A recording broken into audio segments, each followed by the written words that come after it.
Okay. Well, we have our own, we have our own photographer as well. You're aware? They're still here? Oh, of course. Okay. No, it's don't worry about that. Right. I'm going to go shout.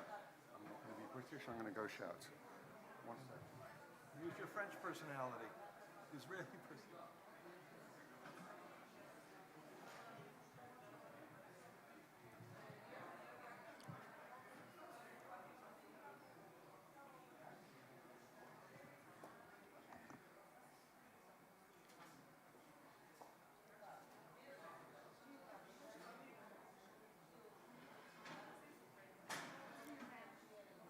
What?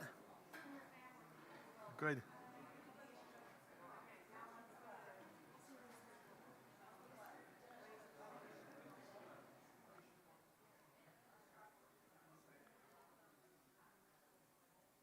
They're digital. You can take 100 of them and delete 99.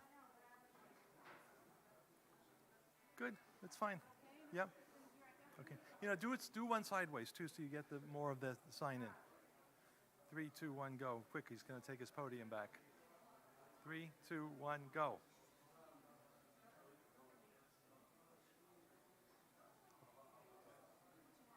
Okay, well, let's just go. Okay, Alex is coming back up. We're done. Thank you.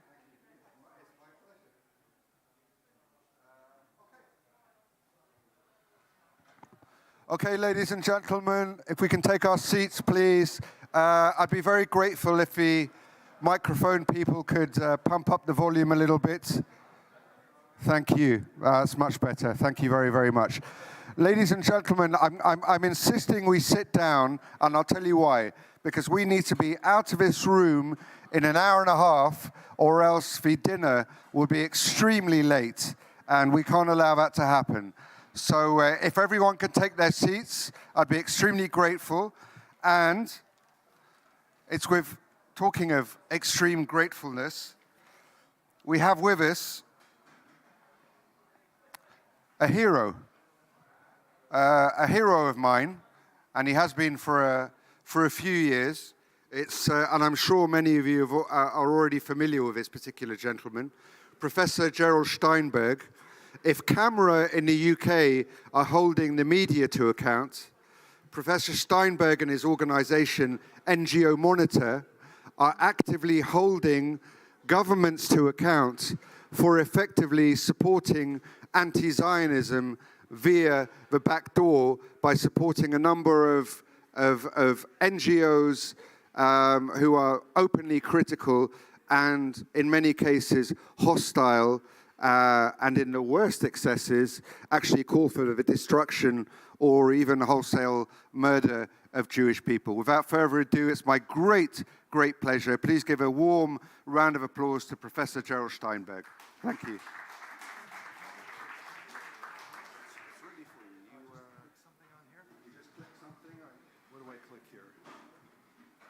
You're good to go. I'm not clicking anything here, but...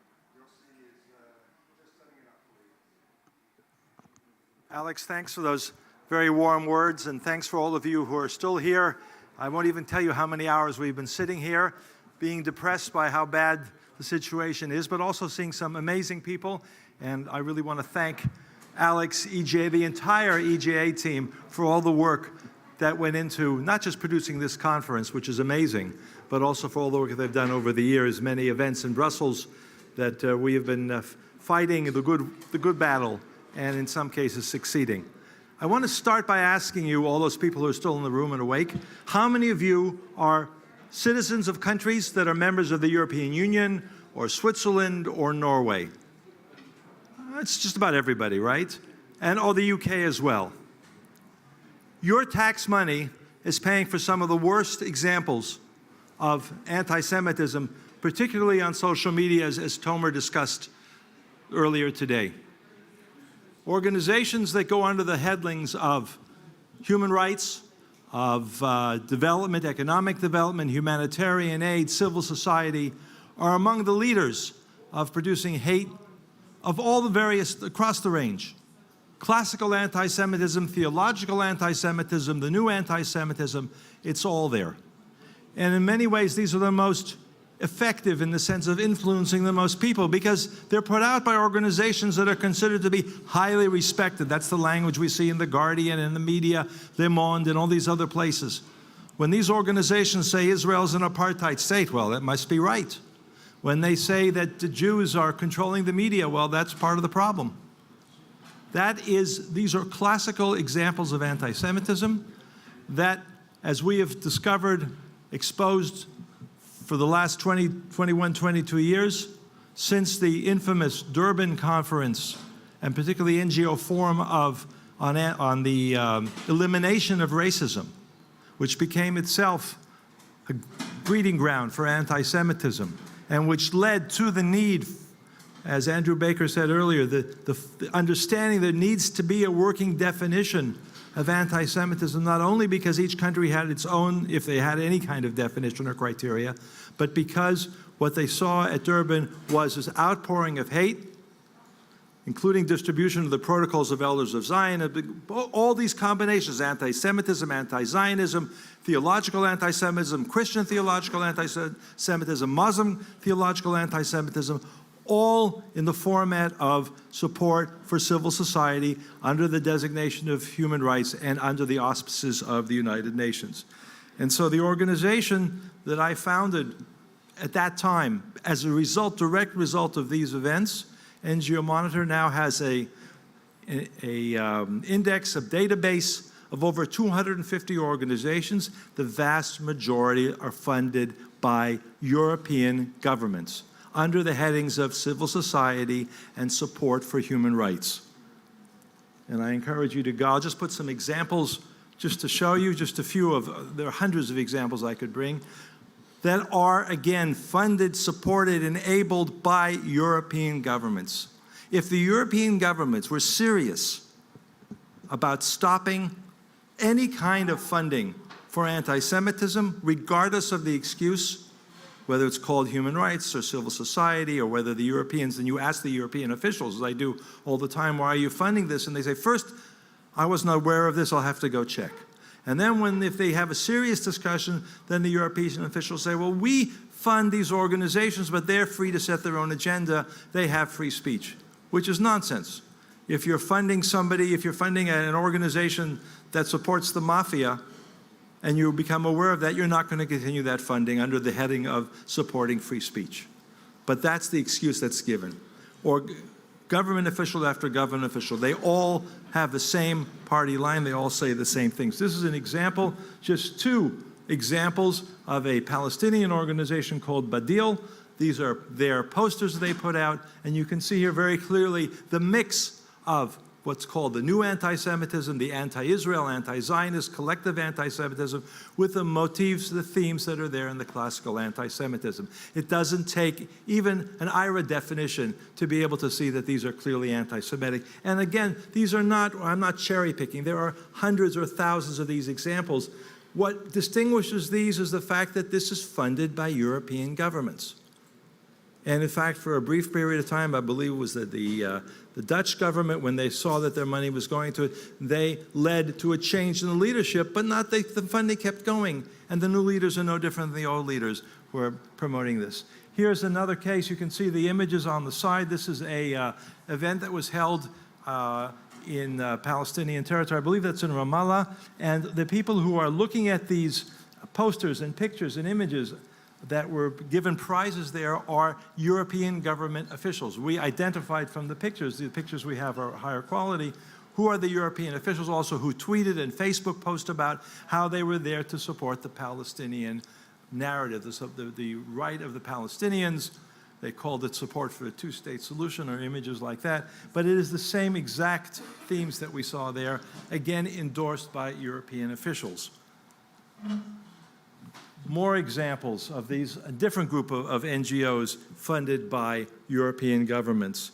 We have a collection of images that were posted by human rights organizations supported by European governments, that the same theme that we heard that linked Jews, Israel, COVID, vaccines, all those images together, as these are all the classic themes of anti-Semitism. Terms like Jewish superiority is often expressed by the NGOs. The European governments every year together collectively provide at least 175 million euros. That's the money that we have tracked that go to around approximately 150 NGOs year after year after year. Some of them are Palestinian groups. The close ones that get the largest amount of money are usually Palestinian groups, Israeli groups in that fringe of the political spectrum under the heading of human rights, all with exactly the same language. Sometimes the images are somewhat less visible if they're Israeli groups because they're maybe more sensitive to the allegations to being seen as being anti-Semitic, and very often European groups, including European groups that are based in church organizations. There are a number of Germans here, so if you're aware of the activities of the Catholic charity, and I probably mispronounce it, Missorel, or Brot für die Welt, which is the Protestant charity, and what unites these two is A, they are funded by the German government, and B, they are very much involved in the type of agendas and themes that portray Israel as the world's greatest human rights violator. These are German church groups. And I'm just giving you a series of examples. And of course, these kinds of themes, the images, the demonization, whether it's of Israel or of Jews, directly feeds into violent anti-Semitic attacks. And it comes over and over and over again.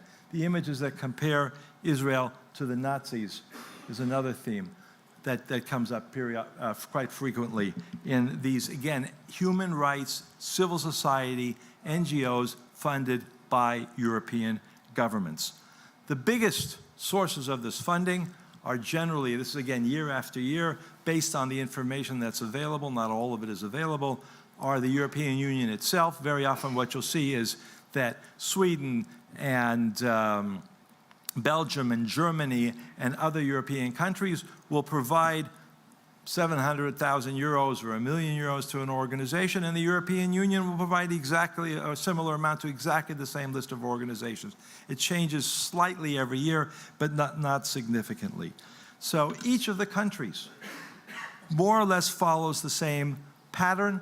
From Finland, and the North Finland is a relatively small funder, but then Norway and Sweden, Denmark, Sweden now has changed in government. They said they're going to cut back in the money, but for the last 20 years, at least 10 million euros are the equivalent every year to these kinds of organizations without any checks and balances. Germany is one of the worst, which is, one would say, surprising, right? And yet, Germany provides at least 10, perhaps significantly more, to these organizations. Germany is one of the worst because there's no transparency. If you go to the Norwegian government website, you see a list of worldwide the NGOs that they fund. So you at least know, and there's accountability, members of parliament can ask questions in a number of European countries. In Germany, there is no transparency, and this is the work that NGO Monitor did. We found at least 34 different branches of the German government, all connected to other agencies. And so when you ask the German foreign minister or member or the German ambassador, why are you giving money to an organization called Al-Haq, the leading Palestinian organization accusing Israel of war crimes, and of course of its Jewish supporters of controlling the media and other elements of anti-Semitism? The German ambassador will say, I have no information. And it's true. I think that is credible, because the German foreign minister does not have that information of where money goes. It goes to a sub-agency, to a sub-bureau, to a program, and then when you ask the bureau why their symbol is on the back of the literature and the publications and on the website of Al-Haq as being supported by the German government, they'll say, well, it's a loose consulting relationship and we don't interfere with their activities. Well, what does that mean? It means they take no responsibility. So here you have the German government funding many of these organizations, producing some of the crudest anti-Semitism, and having zero accountability or transparency. I don't have time to go into the reasons of why the human rights and civil society networks became so virulently anti-Semitic and anti-Israel. It goes back to the days of the Soviet Union. It goes back to communist anti-Semitic themes and campaigns in the 1960s in the United Nations in response to the Soviet Union being accused of anti-Semitism. They said, well, Zionism is racism. And that became a major theme, and that continues throughout, even though without questioning it. Of course, we had the 1975 Zionism is Racism UN resolution, the infamous one that we had President Herzog ripping off on the podium of the United Nations. But the UN bodies that continue to promote that, and the NGOs that are behind the UN bodies, have not changed at all since that time. So all of this goes together. What do we do about this? And that's the final point that I want to make. In each of these countries, it's important, and it's happening more and more, that public officials, in all sorts of different ways, question and ask, why is it that our tax money is going to this? We see in many of these countries now members of parliament asking the questions.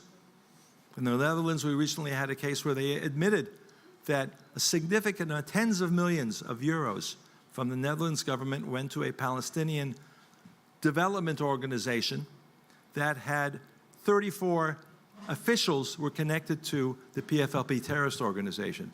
And they stopped the funding because no government can accept and acknowledge that their money is going to such unacceptable activities, whether it's anti-Semitism, whether it's connected to terrorism, under the headline of support for civil society or for economic development. So providing that information, and that's what NGO Monitor is out there to do. We would look forward to working with you. We've been working with Alex, we've been working with the EJA for many years, many sessions in Brussels, the European Parliament, and elsewhere. And even within the difficult environment of the European Parliament and the European Commission, Katharina von Schneerbein, who was on the schedule, is very familiar with the work that we do and has often provided that information to the European Commission.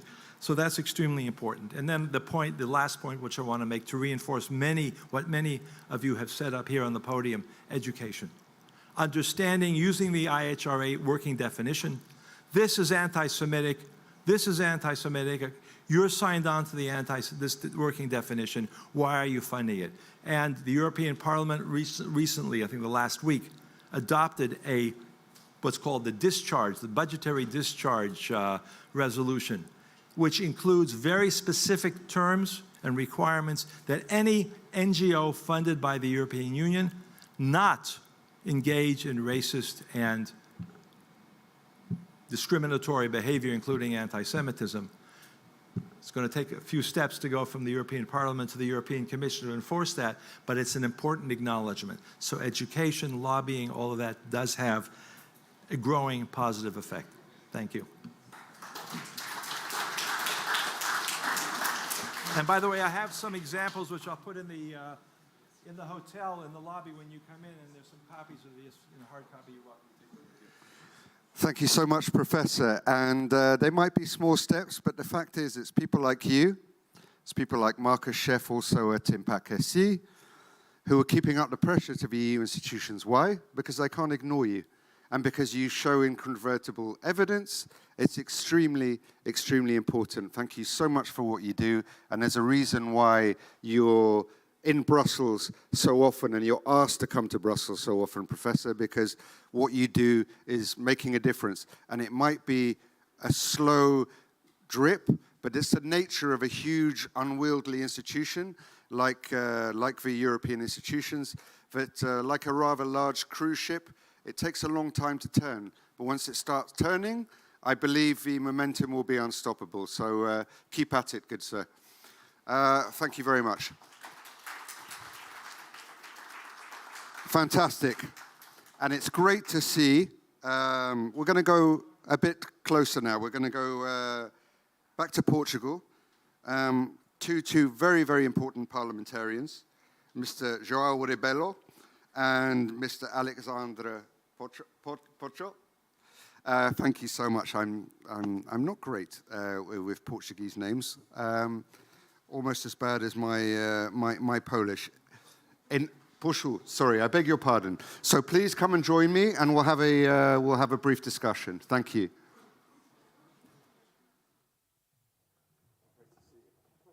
Nice to see you again. How are you? Please grab a seat. I'll go in the middle. Okay. I'll stay on the left. Perfect. Thank you. So, ladies and gentlemen, obviously we're in Portugal, and we have with us two parliamentarians who've made the schlep all the way up from Lisbon. to be with us this afternoon. Thank you very much. One of the gentlemen to my left was with us in Terezín in the Czech Republic. I'm going to start off with a very, very soft question. First of all, to the Alpi president, Mr. Revelo. Why Israel? And what is it about Israel that speaks to you as something that you wanted to get involved in? Okay, first of all, thank you very much for the invitation. As I was a member of parliament, right now currently I'm not a member of parliament, but I was a member of parliament during 20 years, and I was chairman of the Friendship Association with the Knesset during those 20 years. Why Israel? I remember clearly, the influence was, I'm not Jew and my family are Catholic, but my mother was very influential in my life in a lot of things, and one of them was Israel. When I was young, 12, 30 years, I was always asking questions about the world, what is happening, because I was very interested in history and international affairs. And one day I was looking to what was happening in the South Lebanon in the beginning of the 80s, 82, 83, and I started to ask questions to my mother. And at the end, she said, you know, for us Portuguese, and I was living in Belgium at that time, studying in Belgium because my father was working there, she said, for us Portuguese, for us Catholic Portuguese, it's a duty to be friend and to defend Israel. And I asked her why, and she said, because our ancestors with the Inquisition did terrible things to the Portuguese Jews. They expelled them, they imposed them to become Christian, and a lot of them were killed during the Inquisition. So it's our duty to try to clean what we did in the past. Maybe even my ancestors did those things. And then I started to pay attention to Israel. Then when I went to the university, I created a group of people defending Israel. It was Portuguese Zionists, students working on that.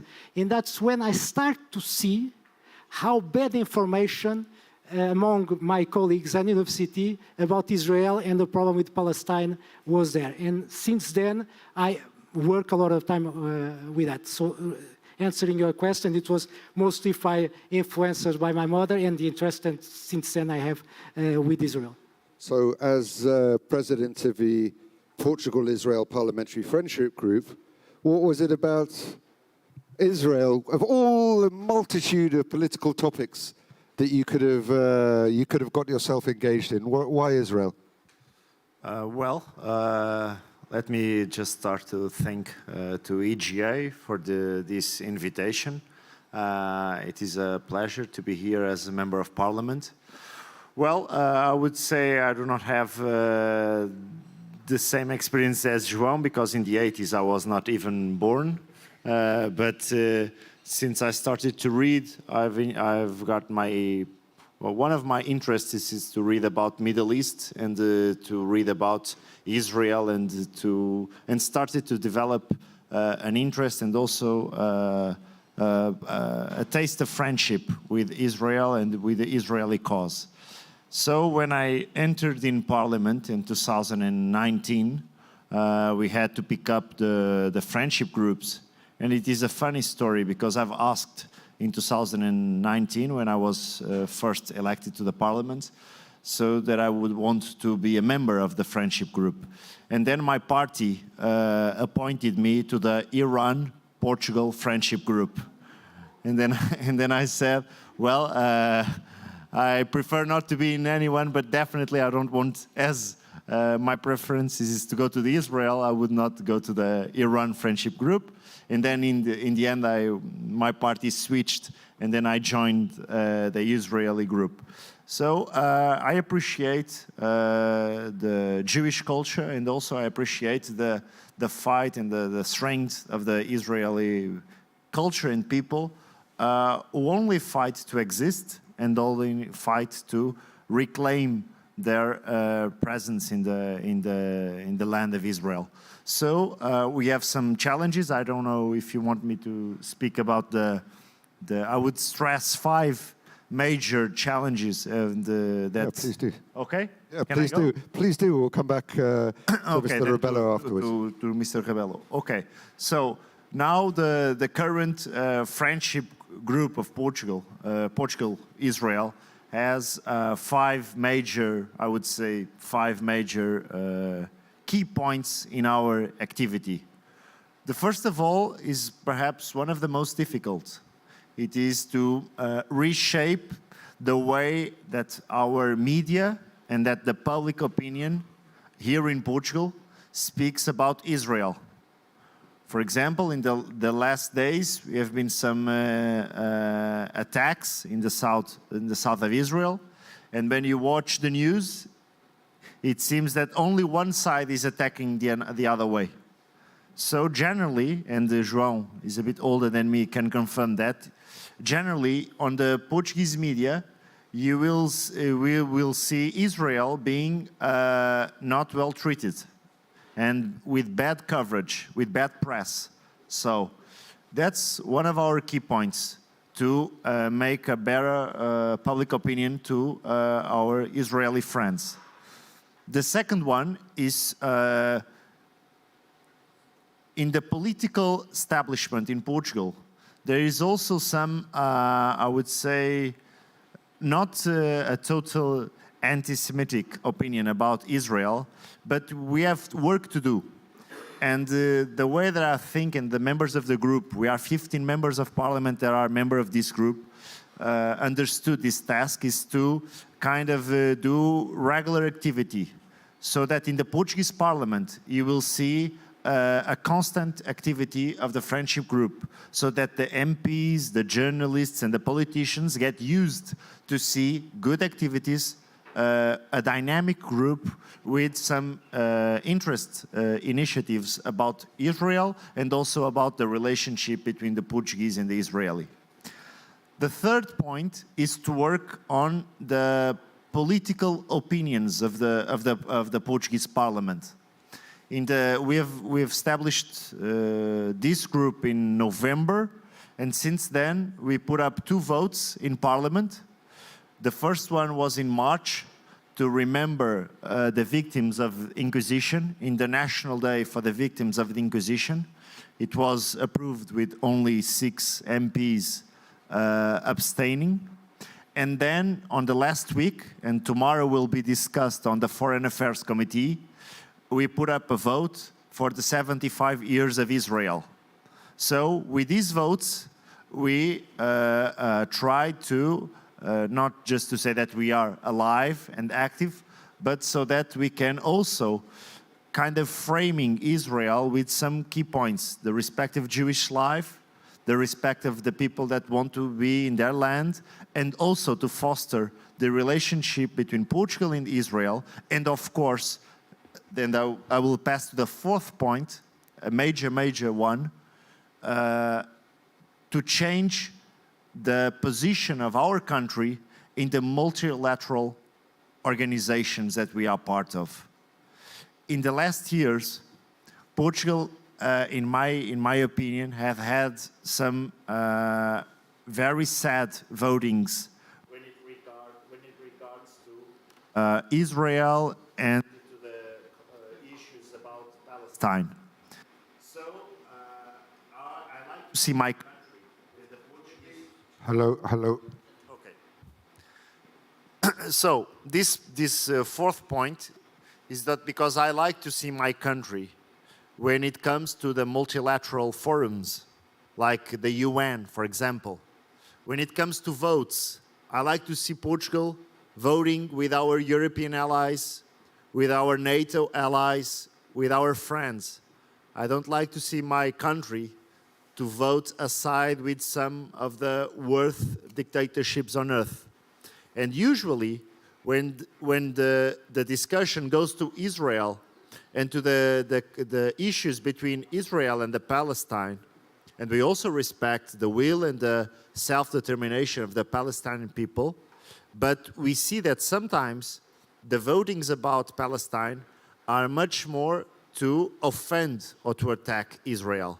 And unfortunately, my country, and that's a work that the parliament is doing. We can pressure the government. We did that 3 weeks ago when, for example, in the Portuguese website for foreign affairs, we had an advice to the Portuguese people not to travel to Israel because of the demonstrations in Tel Aviv. And we've started to work also with the Mr. João Rebelo Association, so that we speak out loud in the social networks that why the Portuguese authorities would disencourage people, Portuguese people, to travel to Tel Aviv because of the normal and pacific demonstrations of people, but would not do the same as people wanting to go to Paris and visit France. And in 2 hours, we were able, with our pressure, to change what the Foreign Affairs website was putting about Israel. But that's an issue.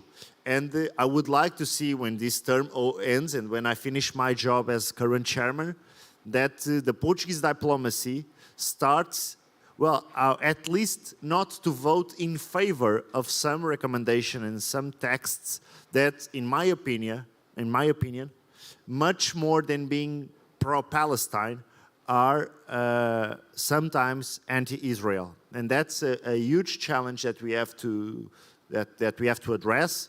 We are working quite aligned also with the Israeli embassy in Lisbon, and that's a major issue of our work. The final point is so that Portugal implement the definition of anti-Semitism of IRA in the Portuguese legislation. So we have to put in our laws that kind of anti-Semitism, because time to time we see some acts of anti-Semitism in Portugal. So if I have to sum up the current activity of the Portuguese-Israel Parliamentarian Friendship Group, I would stress these 5 key points, and as I overpassed a little bit my time, I will pass to Mr. No, it's absolutely fine, and I'll go to Mr. Ribeiro on a couple of 2 points. So we have a bit of equality on the timing. But point number 1: has the Abraham Accords been a game changer for you, and generally in politics in Portugal? How was it received? And secondly, what do you think is to be gained for Portugal in a good, solid relationship with the State of Israel? I'm not just talking about security, but I mean, I don't know, perhaps technology, the tech sector. I'm thinking environment. I'm thinking water. What are the kinds of issues which get you excited about the Portugal-Israel relationship? Okay, thank you. First of all, the accord, or the Abraham Accord that happens, had the support of Portugal as a country. And of course, we, as ALP, as an association, we want very much that Israel break new deals with a lot of countries from the Middle East, because it starts to isolate the extremists and allows Israel, of course, to multiply their partner in the region, which is very, very important for Israel. So officially, Portugal supported it and even say very good things about it. Like Alexandre said, Portugal, which is said on the international forum, a lot of times who is silent or tend to vote votes against Israel. But that's a problem that we have in the last 30 years. Secondly, about Israel, the last 15 years, we have a huge increase on the business between the 2 countries. And with new areas, it's not only defense, it's starts to be another other parts of business. One of them is what you say, water. We have grave problems of waters in Portugal. We have, mostly in the south and the Algarves. And the work that Israelis do by two things: desalinizations of the water that allows to have more water to the agriculture, and the reuse of the water that is conducted. The main way that Israel uses in agriculture is also very important for us. So, yes, the relations is growing a lot on a lot of issues, which, by the way, at the end of the day, will allow our work as a friendship association with Israel to improve our work. But I think you also, when we came here, I saw some of your discussion, which is what Alexander and us and I are doing most recently. It's anti-Zionism. Because when we want to defend business with Israel, relations with Israel, cultural relations with Israel, sometimes we are facing what is the new face of anti-Semitism. And thank God, and I'm using this word, finally the EU is understanding that the new face of anti-Semitism is anti-Zionism. It's the same word with the new faces. It's the same objective with the new strategy. It's the same hatred with a new target. It was the Jews in Europe, now it's Israel. But at the end of the day, it's exactly the same project. It's to attack the Jews in Europe. So the last speech that last year, finally, the chairman of the president of the European Community said, and I will wrote some of the words because it's very important, because our task, we have to follow what she asked for Europeans to do. She said, anti-Semitic hatred has no, I'm quoting, has no place in our world, and it makes no difference, that's very important, if it is disguised as anti-Zionism or whether it comes from fanatics of the far left or the far right. Finally, they are talking about the extremists of far left that are attacking the Jews, or from Islamists or other religious fundamentalists. We cannot and will not stay indifferent into the face of the increasing anti-Semitism. Not this time, not ever again. End of the quote. So, what we are debating right now, because the EU decided to have a plan on that, they are putting money, a lot of millions of euros for the states to be used, it's to have that comprehensive strategy combating anti-Semitism and fostering journalist life. So that action plan have money, and all the countries in Europe have to have the same plan within their national plans. So I think that one of the responsible of the Portuguese will be here tomorrow, I think, or today, I don't know when he'll arrive. So ask the questions, what is start to doing to implement what the President of the EU Commission is defending, because it's very important to people to understand that. I'm more optimist about the Portuguese population than maybe Alexandre. There are not much anti-Semitism in Portugal, thank God. Don't understand well my words when I say because we have small Muslim population, okay? Don't understand that I'm criticizing the Muslim, but because Portugal don't have much Muslim population in Lisboa or Porto, the big cities. So that anti-Semitism that is mainly projected by Muslim radicals don't happen in Portugal.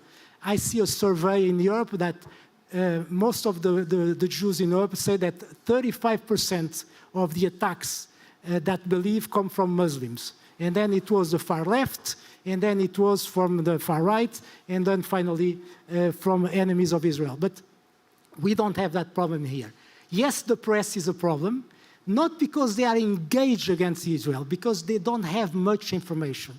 It's our goal and our task, and Alexander is doing a wonderful job in the parliament helping on that. It's our task, Friends of Israel, to get with information that can allow them to make good press. And we are doing that in LP. Why? Working with the journalists, when I saw some appalling things wrote on the newspaper, I'll call the journalist, try to explain why it's wrong, and I try to give them good data on that, but also we try to prospect before it happens. So we work with journalists on formation to try, before it happens, preemptively, try to work with them on how they can approach and tackle the issues about Israel. And we don't want to interfere with their work or even to try, to tell them what to do, but they need to have much more information when they are discussed. Finally, education, I'm finished with that.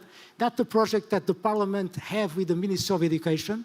We work with all the schools on the explanation what the Shoah was. And we ask all the schools and it's mandatory, and they are doing that, to explain what happens during the Third Reich, and since 33 till 45, what happens with the extermination of the Jews during the Third Reich. And that's important because at the end of the year, they have to present a work on what was and what happened. And that is always important, always to remember what happens for not to repeat the problem. Sorry to be so. There's a couple of questions from the floor, and then time is marching on. So I'm going to take 2 questions, and let's keep them as brief as possible. If it's okay, sir, I know you had your hand up first, but we'll go ladies first to the lady at the back. Of course, madam. It's not really a question, it's just a very, very, very big thank you. My name is Ruth, and I'm a former member of Knesset in Israel, and I've met 1 or 2 friendship associations in my life, and I want to tell you that what I just heard from the both of you is completely unbelievable, outstanding, a complete plan, totally serious, of 2 people that don't have to, perhaps some people don't know, but friendship associations are voluntary. It's not something that you get extra hours for. You don't have to do it. Your party doesn't pat you on the back for doing that, I'm sure. And it's something that you do, and you can see that from your words, from the bottom of your heart. And I'm really touched. I just wanted to say thank you.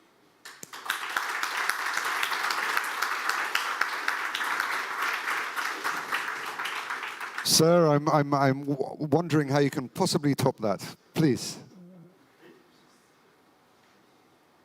I have a report from the European Council for Israel. How they vote different countries like members of the European Union for support of Israel. And unfortunately, the 4 countries, the numbers of the support to the left is first it's Ireland, is 40%. Second is Cyprus, 24%. Third, Spain, it's 26%. Portugal, 31%. And also, I want to think about some stereotypes about Poland, because many people think Poland is so interesting. Poland is 61% pro-Israel, like I told us, it's number 1, which support. This is, I'm happy to hear this, but it's a lot to do, because unfortunately, you're right, a lot of disinformation, a lot of, even we saw these clips from the journalists, and it's coming actually mostly from the left side of the society. Very much so. I think this was that was an important intervention as well. I'm very, very conscious, ladies and gentlemen. Time is running up against us, but really, as Ruth Wasserman-Lande just said, please, it's not every day we meet such dedicated volunteers who speak well of Israel. So thank you so much. Thank you for joining us. And that concludes this panel. Thank you so much. Really great to see you again, by the way. Thank you for coming. Thank you. Ladies and gentlemen, I'm going to move swiftly on.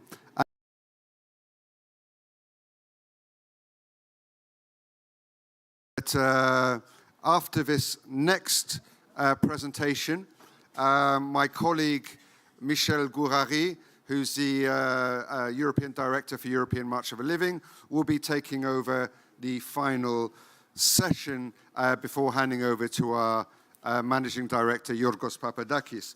But I want to introduce you to another EGA project, which 2 of my esteemed colleagues have been working on very, very hard.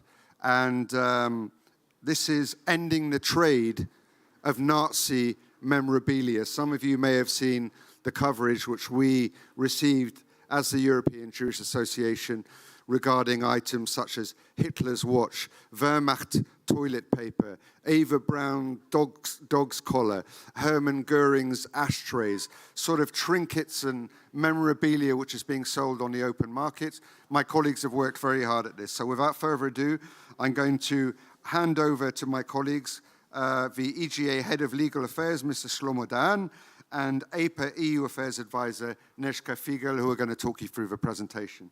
Thank you.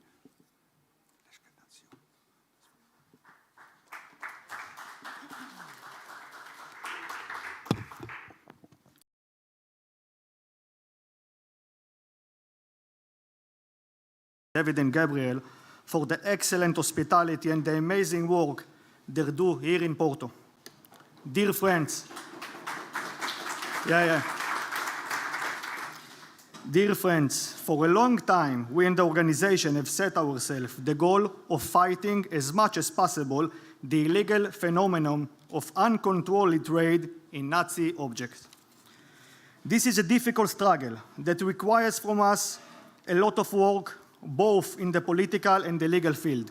We have worked on both in recent years to promote laws against trade in Nazi items in countries where there is no specific law against such a trade, and at the same time to promote legislative changes to close a loophole in law that already exists in several countries. Let me be clear. Our goal is not to completely prevent such a trading, but to make sure that such trading is carried out under the supervision of the law, to verify who is the seller and who is the buyer, and for what purpose. To make sure that such item will be sold only for the purpose of research and Holocaust studies and for no other purpose. This is our goal. To get into more details about things, I pass the stage to my colleague Neshka, who has been working with me on this project with a great dedication for a long time. Before I finish, I want to thank each and every one of you, community leader. It's not like you are the future of Europe. Together we will continue to do amazing things together. Neshka, the floor is yours. Thank you very much.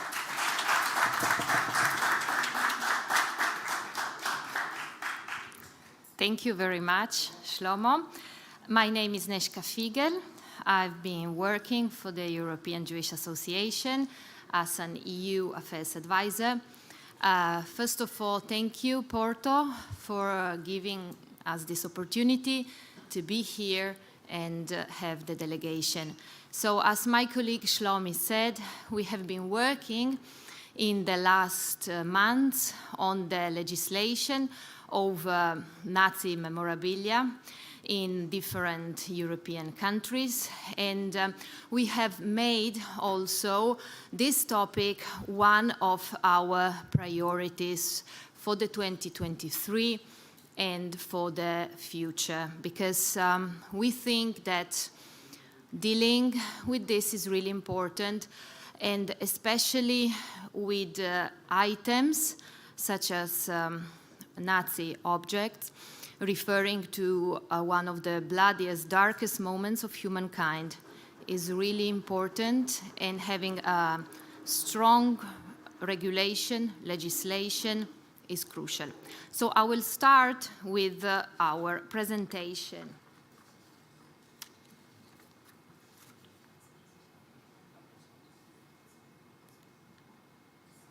So, first of all, I would like just to say that we decided to show you the items with all the Nazi symbols, as you can say and you can see, and not for the purpose of making you feel uncomfortable, but for the purpose of showing you and educating what is actually being sold, especially on auction houses, online auction houses, and for very, very expensive prices. So the sale of Nazi memorabilia represents a large, growing and international market, including the black market, boosted by several auction houses. And they claim that the majority of the clients are museums and education institutions, but not only. We also have private anonymous buyers. And it attracts international, often anonymous buyers with a strong purchasing power. So we have here the watch of Adolf Hitler, which has been sold for very expensive money in the last years at the online auction house, and other items. And the legislation over their sale is different from country to country. We can say in Germany, Austria, France, Hungary, the public display and dissemination of Nazi items is forbidden by law. And I would like to remind you that this initiative we have taken as the priority has already been addressed in the past. So there have been already letters sent by the EGA to stop some sales announced by auction houses. And we can see here already two representations of us saying no to sale of Nazi memorabilia. And more specifically, in Germany, the sale of such items is only permitted provided that the purchasers are buying according to the subsection 4 of the section 86 in the criminal code. So the dissemination of propaganda material of unconstitutional terrorist organization. So this prohibition, as I said, of public display and dissemination do not apply to promote the arts or science, research or teaching, reporting about current or historical events or similar purposes. This is why we decided to show you these items, because we want to raise awareness and to explain and to educate what they are. And in France, so the possession and sale of Nazi objects is permitted and legal, provided that they are not shown publicly, according to the article R6451 of the Penal Code. It is punished the act of wearing or displaying in public a uniform, insignia, or emblem recalling the members of an organization declared criminal, as the Nazi organization is. And the exhibition of objects is prohibited except for the needs of a film, a show, or an exhibition, including a historical evocation. So France, it has to be said, is one of the countries which is most involved in really making sure that items are not shown. There has been in 2011, so a legal action taken by the League Against Racism and Anti-Semitism and the Union of Jewish Students of France, we have here some of them, against Yahoo France, in order to prevent the sale via yahoo.com of Nazi objects on the French territory. I want to say how difficult it is when we talk about international corporations such as Yahoo to prevent their online platform on the French territory to prevent these items from their public display. And this legal action has been going on for many years. Then I would like also to show you the situation in Austria. Public display and proliferation of Nazi objects is forbidden by Insignia Act, the so-called Abzeichengesetz from 1960. And it says that insignia, uniforms of parts of uniforms of an organization that is banned in Austria, and this is the case of the Nazi regime, so should be forbidden. Exceptions are made in the Insignia Act. again, similarly to Germany and to France. Unless the ideas of a band organization are endorsed or propagated, the prohibitions do not apply to printed works, pictorial representations, performances of stage and film works, or to exhibitions that fall under the first section, but do not form an integral part of the exhibition. Or, even more importantly, the bans do not apply if the exhibition and its intended purpose are clearly directed against the ideas of the band organization concerned. So, if I'm a movie maker and I want to make a movie about the Holocaust and show what has been there in place, I can use a flag with a Nazi item to show people, future generations, what has been there in the past, and of course teach about the memory that should not be forgotten. And in the Austrian, so National Strategy Against Anti-Semitism, there is also a specific reference on the examination of possibility of confiscating National Socialist memorabilia. So it means that this problem has been tackled very, very seriously by Austria, even including it in the national plan. Also, Hungary, here we have the Hungary. So in the criminal code from 2013, a little bit more recent, we see that any person who distributes, uses before the public at large or public exhibits the swastika, the insignia of the SS, is guilty of a misdemeanor punishable by custodial arrest. So, unfortunately, when we go to the UK, we see that we don't have any legislation. However, there have been attempts to do something. The most important was the motion proposed in 2012 by MP Fabian Hamilton, so on the sale of Nazi memorabilia, so to, again, forbid the public display and dissemination. And there have been 3 petitions, as you can say, most recently last October and in 2020 and in 2019. Unfortunately, they either didn't reach quorum or were rejected. Unfortunately, the problem is, and the same happens in the United States, between what should be regulated by the legislation and what is free speech.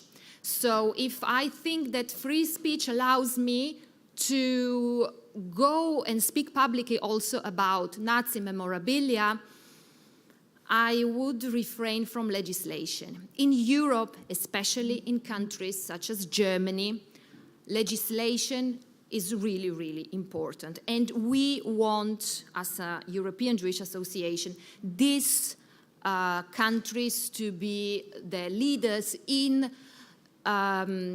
putting more countries on providing legislation over the items. However, in the UK, we can see we have the public order from 1986 with 2 parts, fear or provocation of violence and use of words or behavior or display of written material.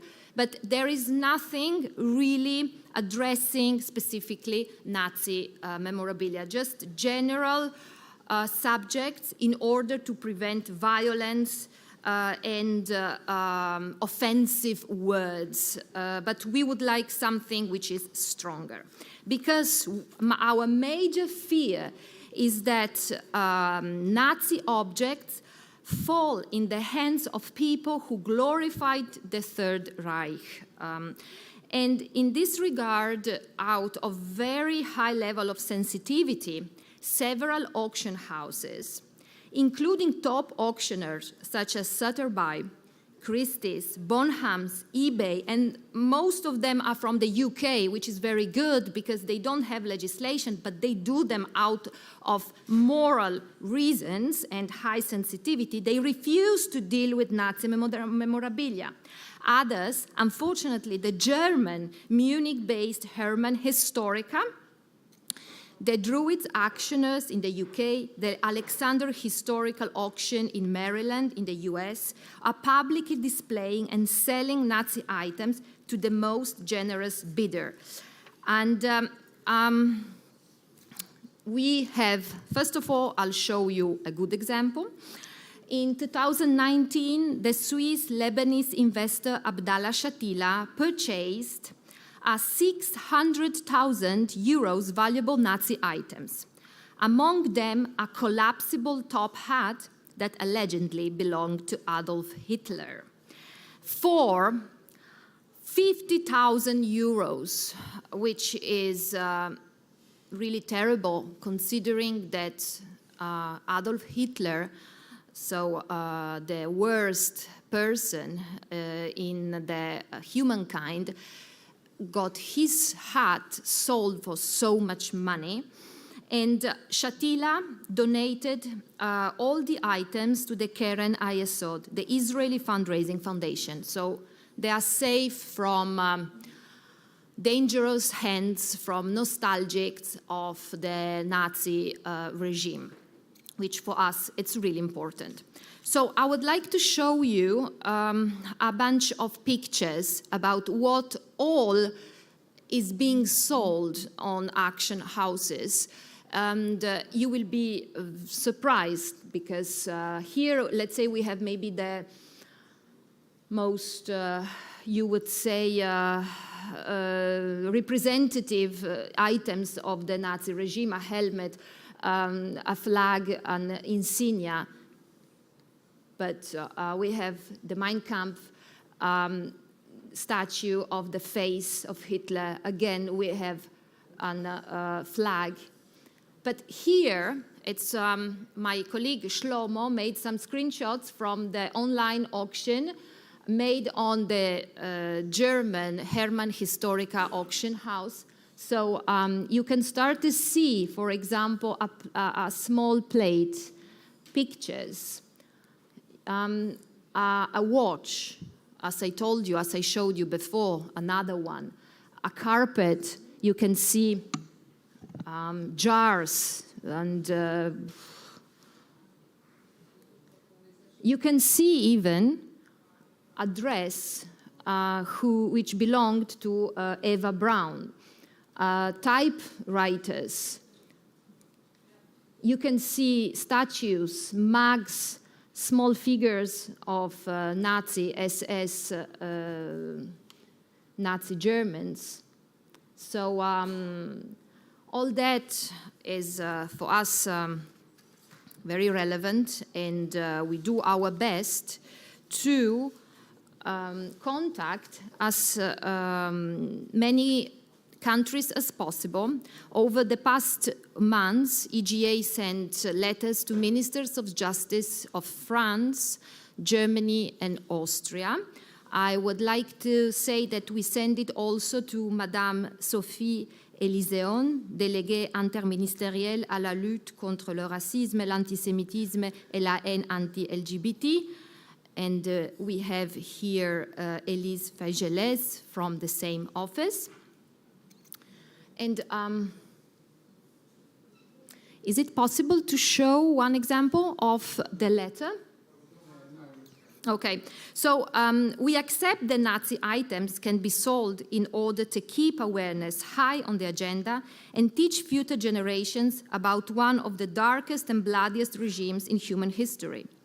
However, we are asking to introduce or regulate the law by closing existing loopholes, as my colleague said, imposing a strict control on the identity of the purchasers, for example, on online auctions, because anyone can go and make a bid without being asked who he or she is.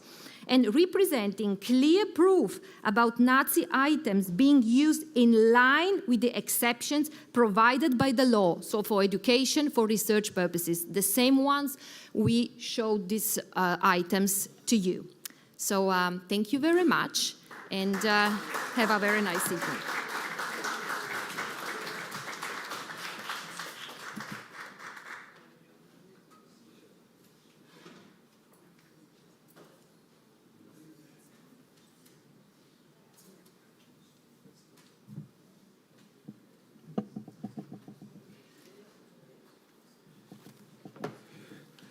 Okay, so first of all, you deserve a big applause for your attendance, outstanding attendance.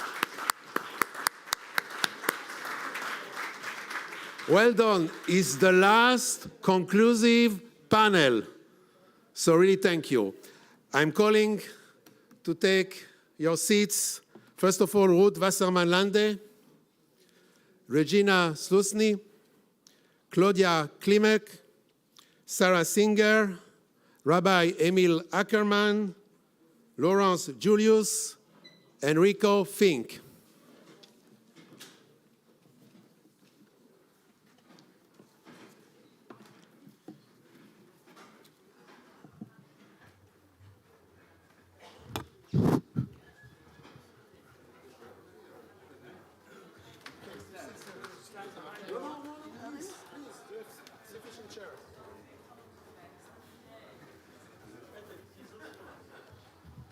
Okay.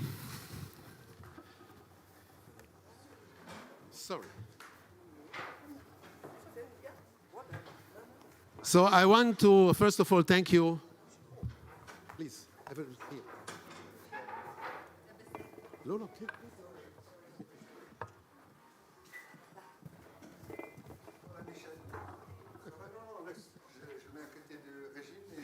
Super. Thank you. Okay. So I think that we have the chance to have a fantastic conclusive panel to really reflect on the diversity of the European Jewish Association.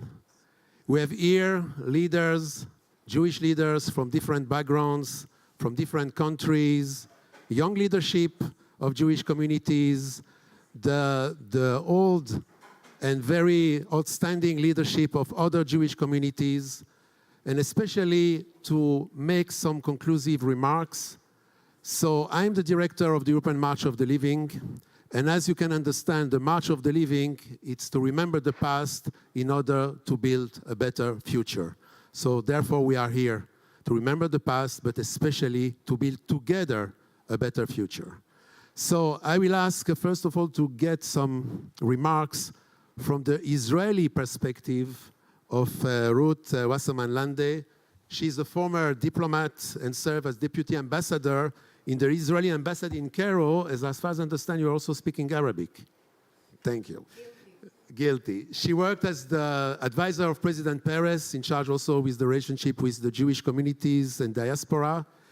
And she spent also at the Knesset for 2 years in the centrist party of Blue-White of former Chief of Staff Benny Gantz.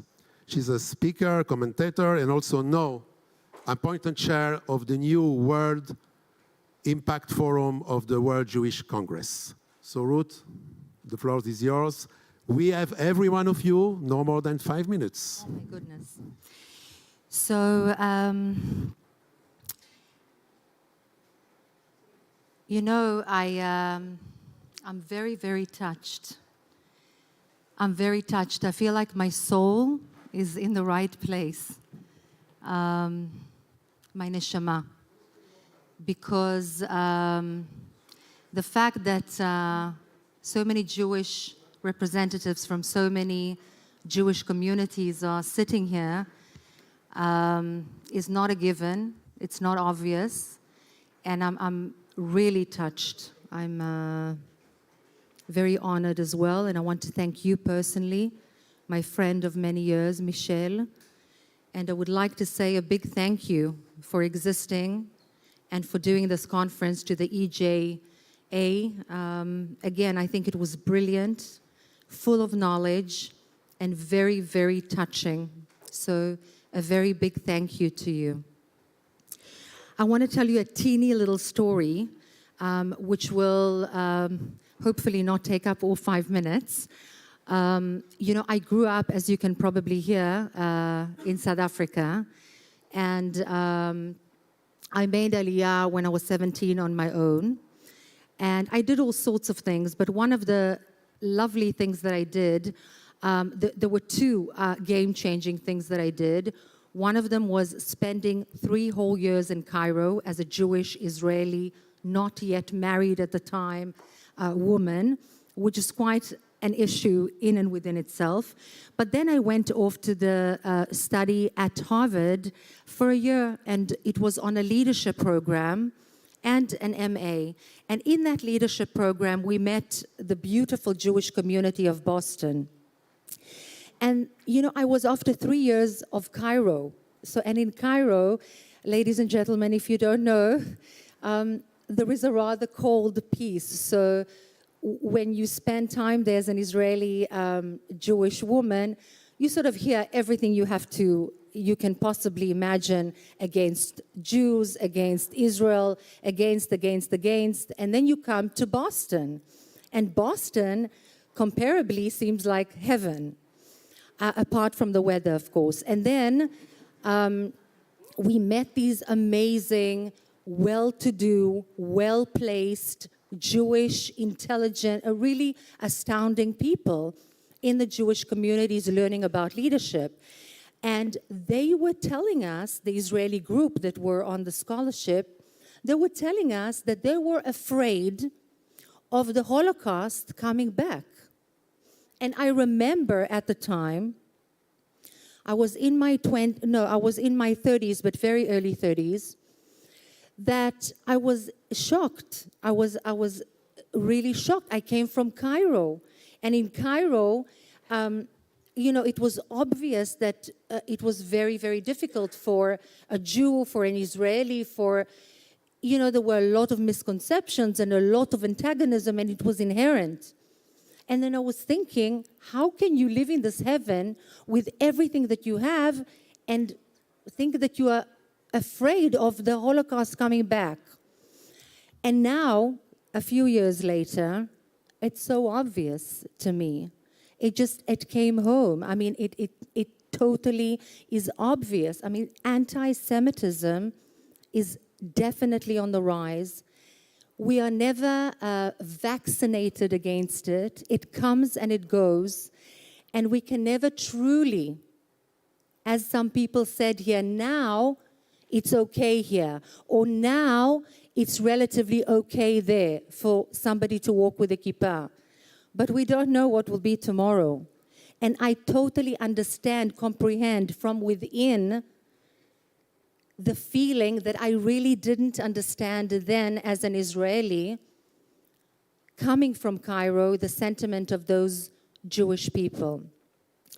So as an ex-South African and an Israeli, I'm sort of half diaspora Jew, half Israeli, and I feel that I'm in a position to really appreciate, to really feel the vast importance of this. This is so important. And all of you here don't have to be here. You're here because you have a drive, because you believe in it, because you are really moved to do something for your children and your grandchildren. And again, this is not something that is obvious. It's not something that somebody made you do.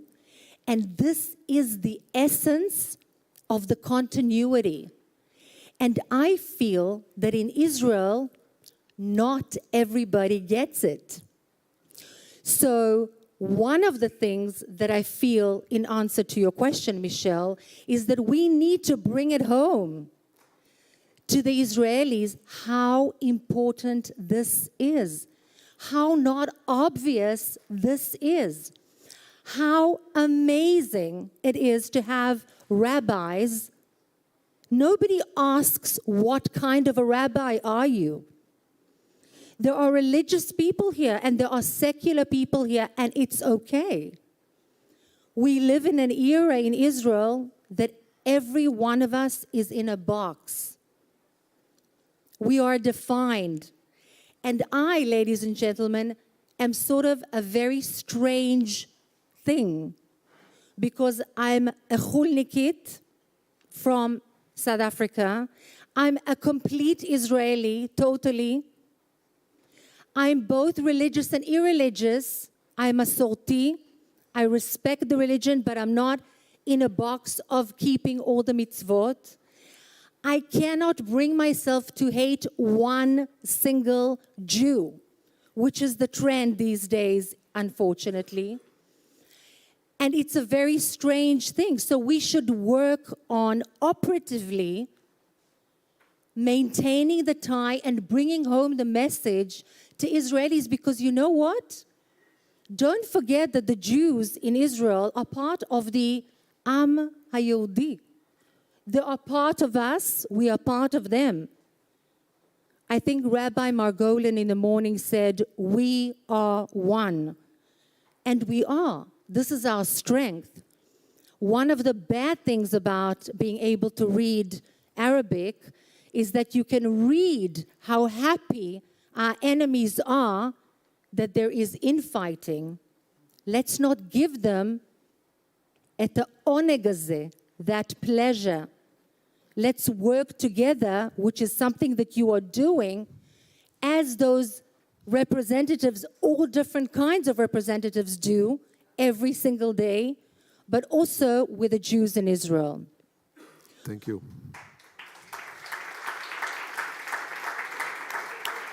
Ruth, One more point, please. only 1 point? Short. One, I promise, because I think it's vital. I think that one of the issues that screams out for Jewish communities throughout the world is sustainable sources of income. Let's create a group, a brainstorming group. This is an operative, concrete, doable thing with a variety of people from the Jewish world and from Israel, and think about creative ways of sustainable sources of income for Jewish education, for unity, and for Jewish leadership, and combating anti-Semitism. Thank you. Thank you, thank you. I ask all the panelists to really think about what they learned today, their insight, their advice, their best practices, their tips to all of you. So let's please focus on that when you are taking your floor.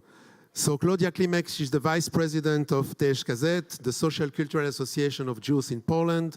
She's also the founder of Journalism Foundation in Krakow, and she's also working at the Presidium of the European Parliament in Brussels. Claudia, please. Yes, I'm very task-oriented, so don't worry. So I would like to say, like, my thoughts after today's day. It's that what we heard today is actually overwhelming regarding the anti-Semitism and what is happening now in Europe. And Europe is radicalizing, and EPP, the European People's Party, one of the political fraction in the European Parliament in Europe that had the biggest power, is losing this power right now on leftist socialist group or on right-wing groups or conservatives. What EPP is trying to do now, it's like to flirt with the right wing or with the conservatives in order to keep the power in Europe. And this is what we are actually discussing now. And it's not a surprise that conservatives might regain the ground in 2024 European elections. So for sure, Europe is going to change. For sure, the politics in Europe will change. The narrative will influence people. So the relations between people, relations between non-Jews and Jews, also relations between Europe and Israel. So definitely we as Jews in general, we have to prepare for that. And it's actually, I think, up to us if we are going to see this as the opportunity or as a threat of what is coming next. like in the TV show, you know, there is the Netflix, the House of Cards. I think that the cards are changing on the table, and we have to find ourselves on this table once more time. And I think that we cannot lose the time. There's not a lot of time, and we really have to think about the concrete actions that we would like to implement.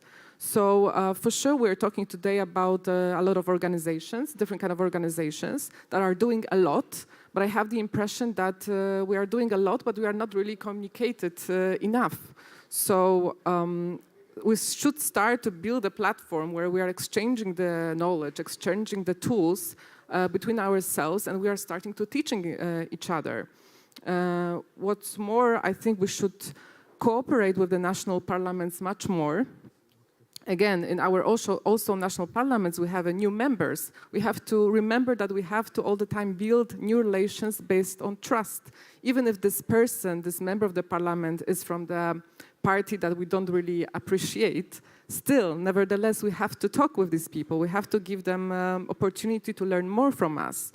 But at the end, and just to finish, I would like to say that there was a question, what kind of advice I would give to my colleagues. So if I would speak to younger generation, young activists, leaders, I would say, remember when you are working for the Jewish organizations, for the Jewish nation in general, remember to put your ego in a pocket. Because very often there is a tendency to put yourself in the middle, on the stage, just to shine. But very often there's no need to take the whole burden on your own shoulders. Sometimes it's better to cooperate. Sometimes it's better to create a corridor for someone else, for some other organizations, which is more experienced in certain field, and give them a place, give them a stage to shine and to do the job as it should be done. And just as an example, in last 2 months, from last 2 months, we had an example that we created, thanks to European Jewish Association, we created as a social cultural association of Jews in Poland, a conference in the European Parliament about the anniversary of the Ghetto Warsaw Uprising, where we had a chance to speak on the European, in the European platform, a chance to speak about the Polish-Jewish history, Polish-Jewish relations. But right after that, we made an event in Warsaw where we as a TSKZ gave the platform to the March of the Living, where they could talk by themselves for themselves because they are more experienced in certain fields. Absolutely. There's nothing bad in giving someone's, a spot, a light. So I'm thankful that I'm here. I'm thankful for the Rabbi Margolin that he created that kind of a space, because this space is not only for sitting, showing the presentations, but it's to build a network, to really get know each other, and to use the occasion to know what we really know and to exchange the platform. Thank you, Claudia. 5 minutes? Yeah, that's fine, it's fine. So, thank you. As you can see, we have representatives of the main important Jewish communities in Europe. So we are moving now from Poland to the UK, and I would like to give the floor to Lawrence Julius, who is the Vice Chair of the National Jewish Assembly. He's also active in many organizations and associations where he can give expression to his passion for a fight against hate and radicalization, and also in the media and on social media. Lawrence. Right, well, thank you. I'm not going to repeat what the previous two ladies said, because I agree with virtually everything they said. And I think it's important we listen to each other and we amplify the messages and we build our resources together. Because if someone is doing something great in one country, come together, don't reinvent the wheel, and we are much, much stronger that way. The big things, to me, the big worries are we're losing the younger generation. I think that's a real challenge. I think the student initiative we heard today is great, but it's tiny. And we're also losing the universities. So many of the universities, the agenda is pro-Palestinian, anti-Israel, and we've got to somehow get back into the universities. Media and social media distortions are a real horrendous problem. And what we heard, for example, from Tomer earlier today and from NGO Monitor, etc., this is really important, and from Camera. And we've really got to reinforce what they're doing, support them, and echo their messages. We need to share best practice, and we need to, if we see something wrong, we shouldn't wait for someone else to call it out. If we can't call out a problem ourselves, we shouldn't expect anyone else to do it.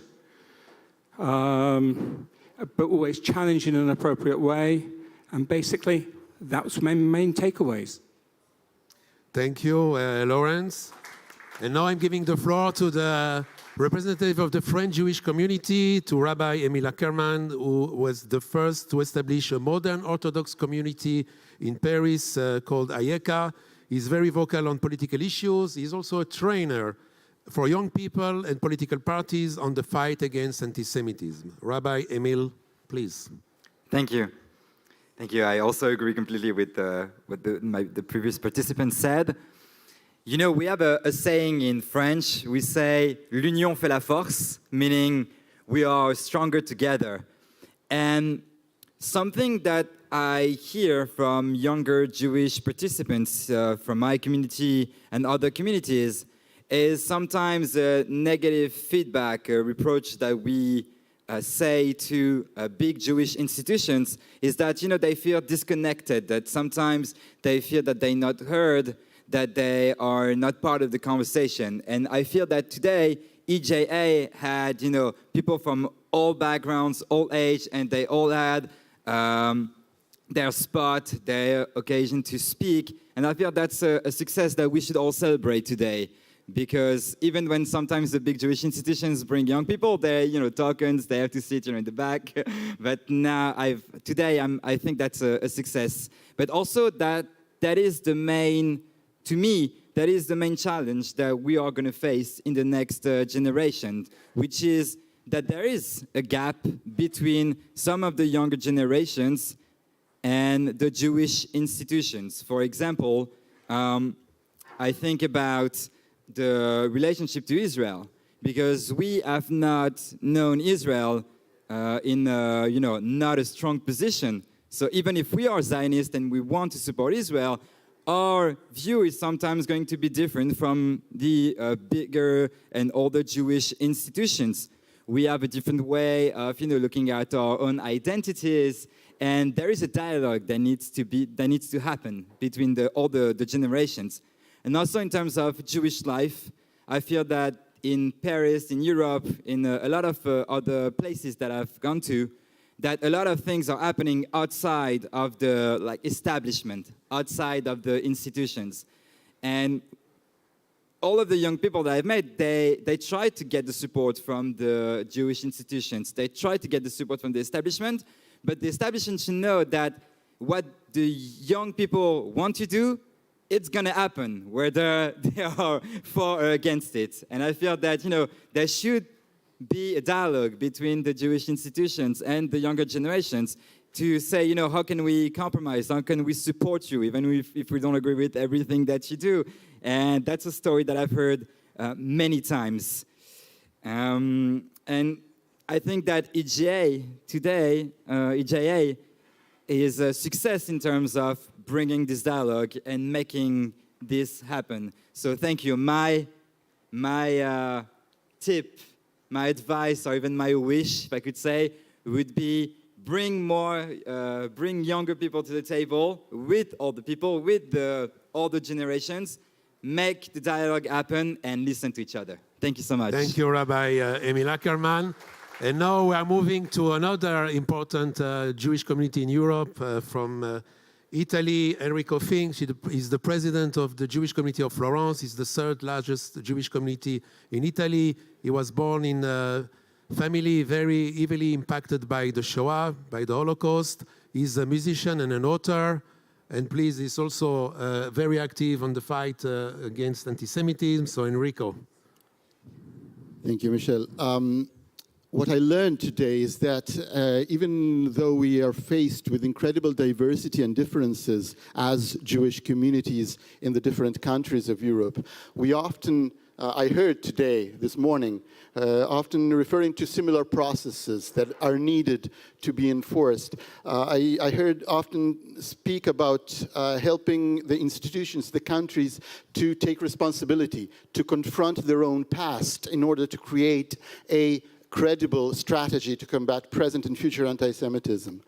And this is what we try to do. I now raise my hand to the question with which Rabbi Margolin started this symposium. We try to do this. I try to do this in Florence, in Italy. We work with the institutions, the public institutions. And one of the main things that we do is we encourage them to take action in making Italians deal with their past, to take responsibility, understand not only their responsibility during the Shoah, during the war, but before that, and even the way that anti-Semitism has deep roots in Italian culture and Italian society. And many of the stereotypes that today we face were born in Italy in ancient times. Now, also one thing as good practices that I might quote is that we try to turn the narrative and to present these issues also in a positive way. I believe that the example that Lord John Mann posed was wonderful. Let's present Judaism, Jews, not only as victims, but as an integral, important, positive, active part of today's society. Something that today Europe needs alive Jews, living Judaism, and also Israel. We live, it has been said, in a culture that portrays Israel as evil and, let's say it, Zionism as the root of all evil in the world today. We must proudly present the core values of Israel and of Zionism to fight against that idea of Zionism as the root of all evil. Zionism is a fundamental, wonderful collection of ideals that animated Europe, as opposed to other forms of political ideas in Europe, colonialism and so on. This brings me to speak about the motion that we have read with interest that has been posed. What I really like about this motion is that it addresses one key element: why anti-Semitism is different from other forms of racism, why it is not the same. One thing that has not been said, I believe, today, is one thing on which scholars today agree. Anti-Semitism is also different because it is inherently part of European culture. European culture was born, grew out of many things, one of which was distancing themselves from Jews. Anti-Judaism, anti-Semitism are an integral, fundamental part of European and, by extension, Western culture. Because of that, European culture cannot exempt itself from fighting anti-Semitism. And this is the only critique that I can pose to that motion, is this: that it is not only on the defensive. We must not only distance ourselves, not only say we want to be discussed separately. We must say, before everything else, Europe must address anti-Semitism. We must tell to the activists, we must not leave the civil rights that have been invaded by anti-Semitism. We must not leave those fields to them. We must say, in order to fight for civil rights, in order to fight discriminations, in order to fight all forms of discriminations, you must, first of all, take responsibility, confront your own culture, your own past, understand that anti-Semitism is at the basis of most forms of racism. Deal with that. This can be a weapon against all forms of racism, not only to separate ourselves, but to be a part of this society. You are very passionate. Thank you. Thank you.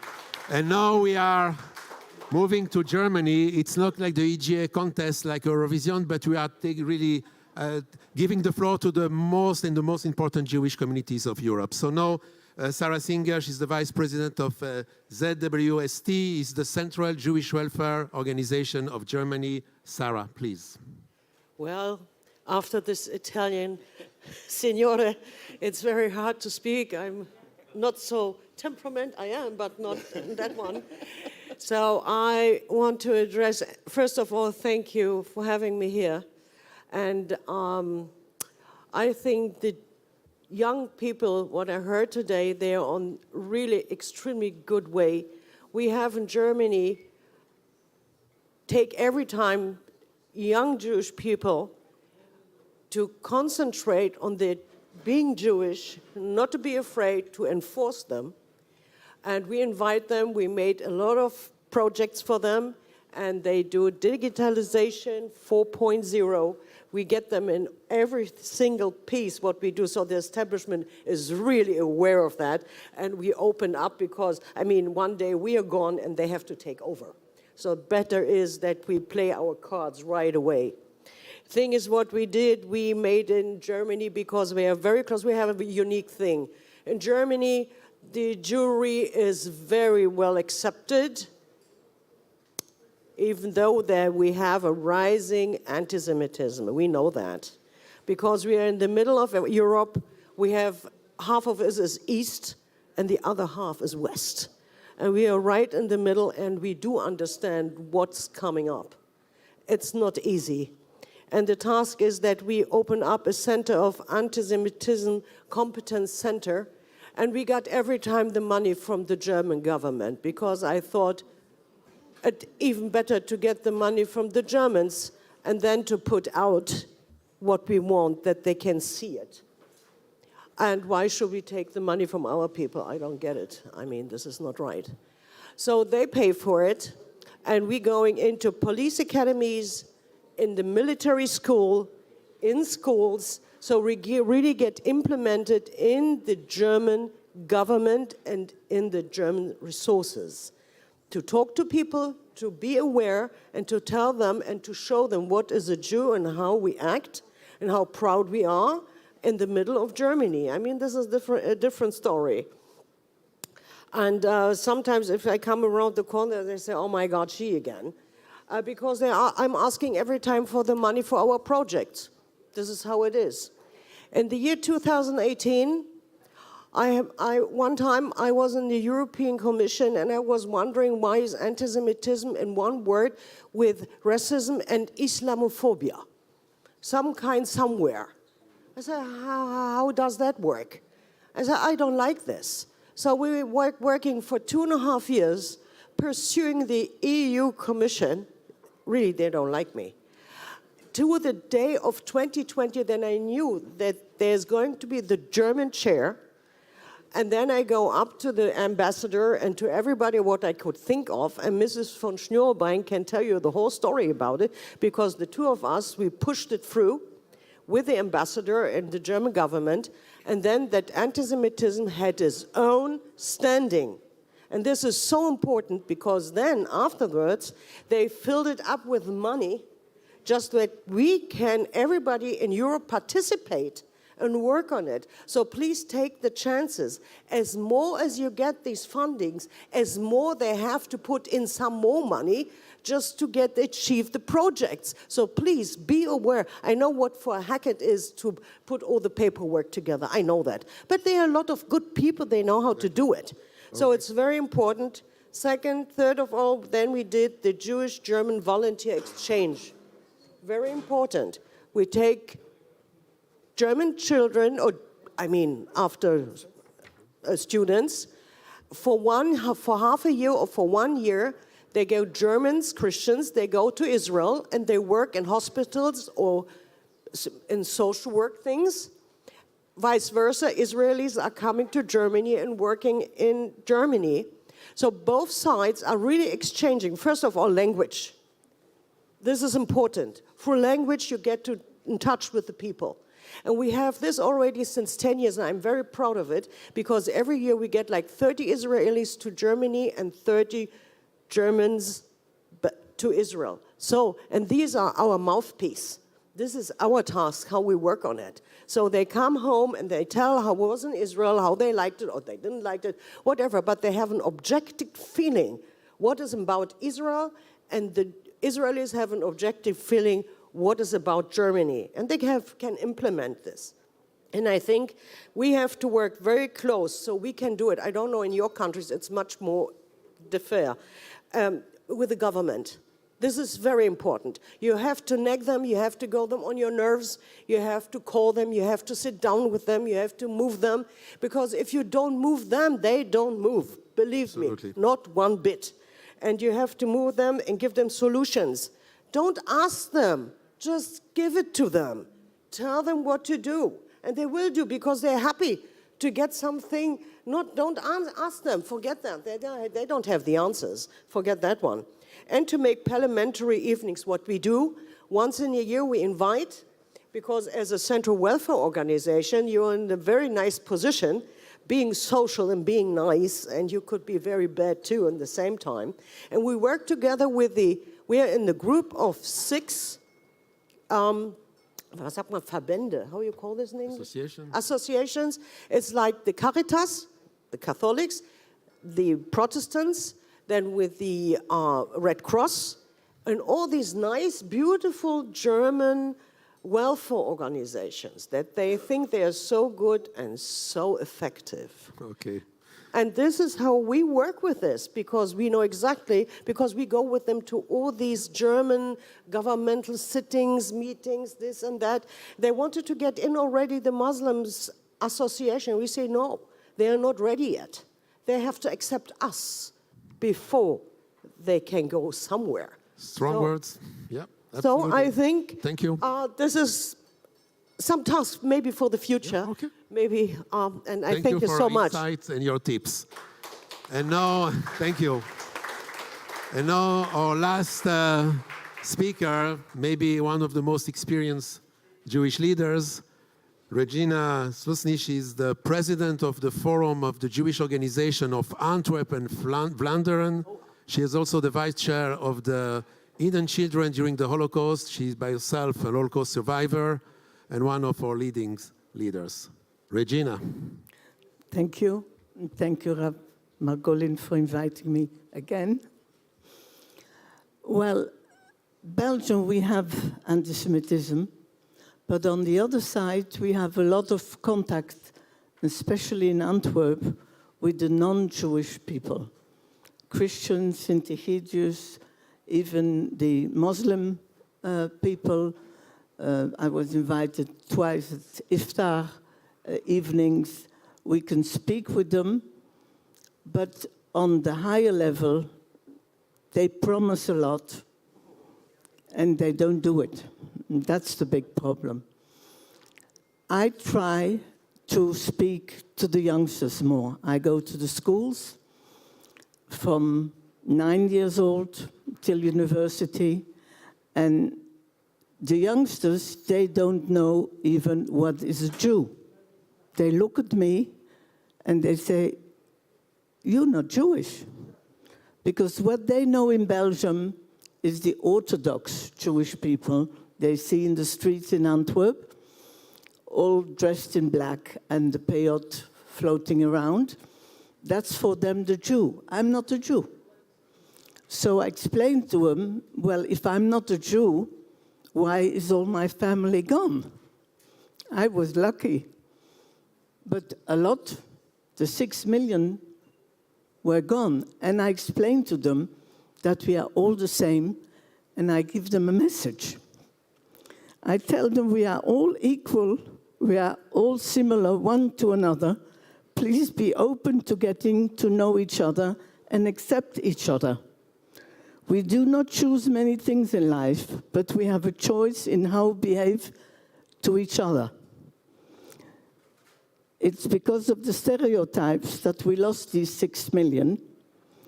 The world said never again when they opened the camps, but that same day they were killing other people, maybe not Jews, but they were still killing. And why is the killing going on? Not only anti-Semitism, which leads to killing, but the killing is going on all the time.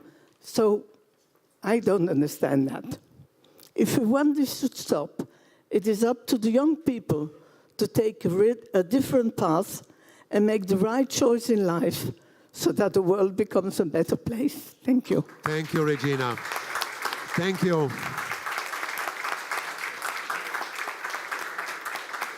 Thank you for your participation. Thank you for your attendance. And now I'm giving the floor to the Managing Director of EGA. Thank you, dear panelists, for your words and for your insights. What an amazing panel, really. In the beginning, when Michel told me that he's going to invite all the speakers, I said it's not going to work, but your presence here proved that it can work. So we are almost over. I need your final 5 minutes of attention. And we have decided to keep the resolution, the vote for the resolution for the gala dinner so that we dismiss you earlier. Because we appreciate you still being here after all these hours. But before leaving, I would like to give the floor for 2 minutes for two of my most appreciated people in this room, if you allow me, Ellen van Praag and Anja Hanema, who were behind the inaugural edition of the EJA Labs. They have their 2 minutes to give us an overview for those who didn't participate and the steps forward, proposals. The floor is yours. Okay, thank you.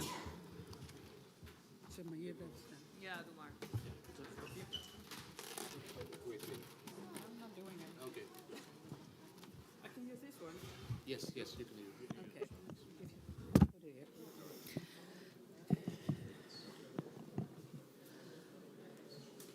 Dear everybody, Rabbi Maigolin, dear team of EGA, first of all, we'd like to thank you for giving Anja and myself the opportunity to experience something completely new, being the EGA Labs. I have only 2 minutes, so I'm going to cut it short. I only give you a few of the outcome answers to the question we asked. We asked everybody available at the table, which were about 17 people, their personal feelings about anti-Semitism, about the way they encounter anti-Semitism. And so I'm going to cut it short and give you the few. Foremost is that Israel is the general incinerator of attacks. Classic anti-Semitism about money, being rich, superior, etc. When there is a significant amount of Arab emigres, hatred is proving a genuine threat. For instance, this influx in Sweden has led to a lost country where no Jew, synagogue, cemetery, etc. is safe. Is this our future? A country lost, unable to restore itself. Another bullet point is, as I already said, referring to Israel being the incinerator of attacks. Knowledge. Explain. But first, investigate the knowledge in order to explain. Know your facts and figures. There's a choice. You can forfeit this dilemma or you choose to react.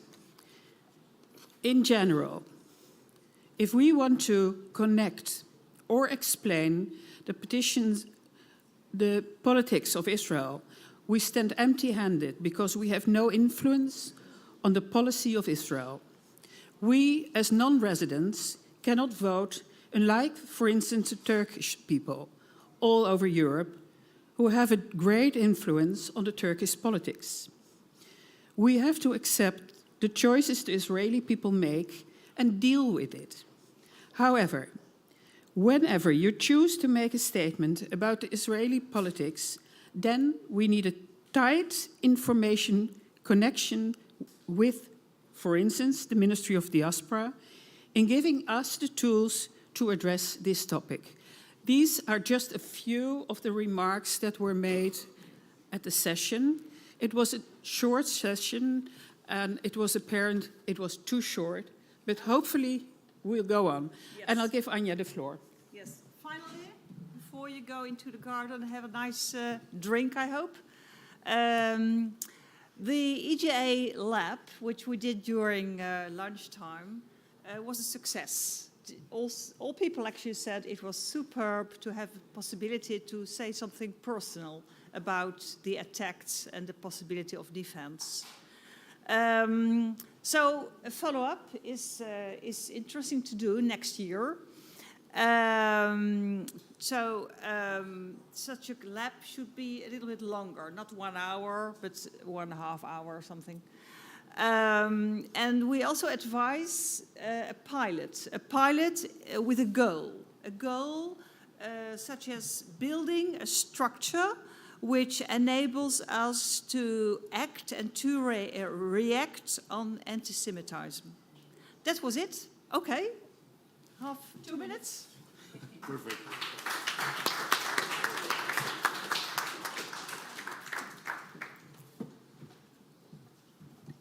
Thank you very much, ladies. That was really short, and I appreciate it.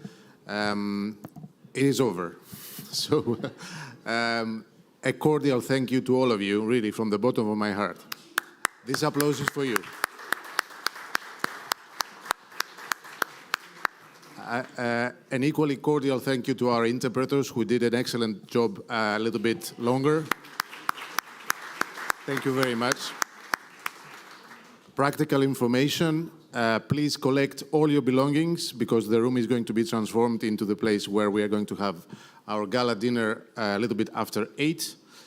In the meantime, for those of you who have a little bit of energy or who would like to regain your energy, we would cordially like to invite you to join us on the 3rd floor of the main building of the hotel. You take the central elevator to the 3rd floor. There is the rooftop there, and there's a happy hour, relaxed snacking.